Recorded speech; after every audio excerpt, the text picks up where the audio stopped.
Problem समझने के लिए कैरेक्टरिस्टिक क्लास से आप कैसे सर्विस प्लान को डिस्क्राइब करोगे, ठीक है। ये आपके ये जो इसको बोलते हैं service plan and characteristic class, ये क्लास पूरी भी बहुत इंपॉर्टेंट है आपके सर्विस प्लान के लिए। इसलिए जब भी आप सबसे प्लान को डिस्क्राइब करना ग्राफ को वही बनेगा। और ये जो चारों चीजें बताई मैंने, और एक और चीज है जो चार चीजें हैं, N is the number of sample, it is also important, ठीक है। AQL, UQL, alpha, beta and N is the number of sample, it is also important. तो इसमें आपके डिफरेंट ग्राफ दिए हुए हैं, दो एग्जाम्पल्स दिए हैं आपके लैंग्वेज में, उसको एक बार पढ़िएगा और फिर कल इसको डिस्कस करेंगे, ठीक है। और बाकी क्या बचा आपका? हाँ, एक क्वेश्चन और आ रहा है कि GLP और GLP में क्या डिफरेंस आता है? How you differentiate between GLP and GLP? कौन बताएगा? ये इस टाइप के क्वेश्चन बहुत आते हैं आपके क्वेश्चन में। आपका क्वेश्चन जैसे है GLP और CGLP में क्या डिफरेंस है, ऐसे क्वेश्चन बहुत बनते हैं। तो ये इस तरीके से पढ़ाई करिएगा कि दोनों में डिफरेंशिएशन भी हो जाए। GLP जो मैं क्वेश्चन बोलता हूँ उसको लिख लिया करो, क्योंकि ये बहुत इंपॉर्टेंट है आपके एग्जाम पॉइंट ऑफ व्यू से। GLP और GLP में क्या डिफरेंस है, GLP और CGLP में क्या क्या डिफरेंस है।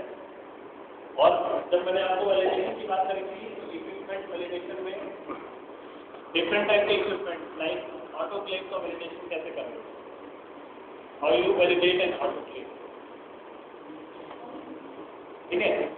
और मैंने आपसे बोला था पिछली बार कि ये वैलिडेशन वाला आप लोग बनाइएगा असाइनमेंट, बोला था नहीं बोला?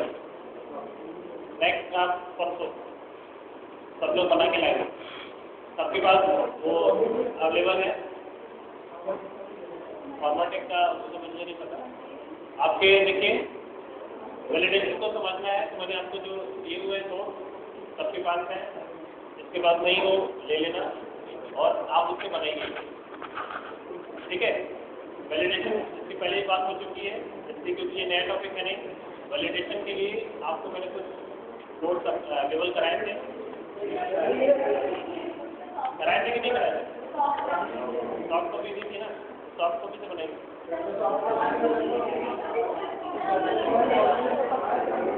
सॉफ्ट कॉपी दी थी कि नहीं? इनके पास है आपको बोला सबको था। अभी आपकी लाइब्रेरी क्लासेस होती है, कंप्यूटर पे जाइए देखिए क्या क्या है।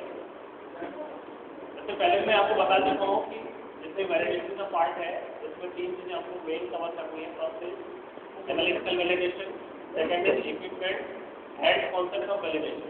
इक्विपमेंट में आपके डिफरेंट क्वालिफिकेशन आ जाते हैं, डिजाइन, ऑपरेशनल, इंस्टॉलेशन, ये डिफरेंट टाइप के।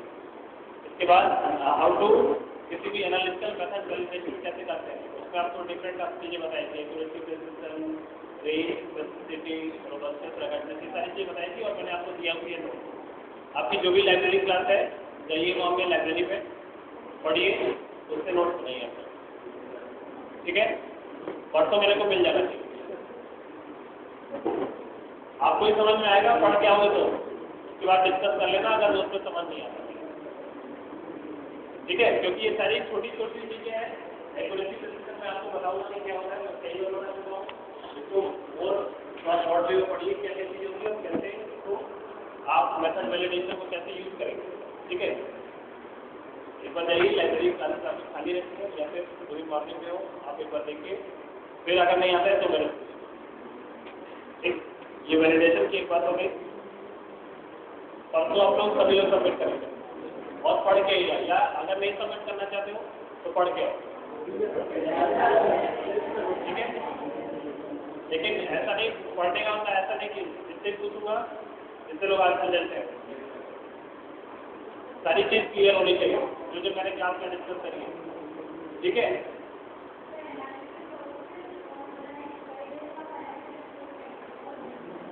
And concept of validation, concept of validation आप सिलेबस देखो, सिलेबस में क्या क्या चीजें हो गई। फिर आपका सैम्पलिंग आपका मैं खत्म कर दूंगा 2 दिन, इसकी बहुत बड़ा चक्कर नहीं है। इसमें आपका इंटरप्रिटेशन ऑफ एनालिटिकल डाटा है। ये कर्व जो बताया मैंने, ये जो कैरेक्टरिस्टिक कर्व है, इसी पे सारा आपका सैम्पलिंग प्लान डिपेंड करता है। और इसको समझ लोगे तो सारी आपकी सैम्पलिंग प्लान क्लियर हो जाएगी। ठीक है, सैम्पलिंग प्लान आपकी 2 दिन लगेगी इसमें। फिर आपका बचा regulatory control and regulatory drug analysis. मैंने बताया आपको कि रेगुलेटरी में डोजियर बनाए जाते हैं। ठीक है, न्यू ड्रग अप्रूवल में भी बहुत पता है कि आपका यूरोपियन कंट्री, साउथ अफ्रीका की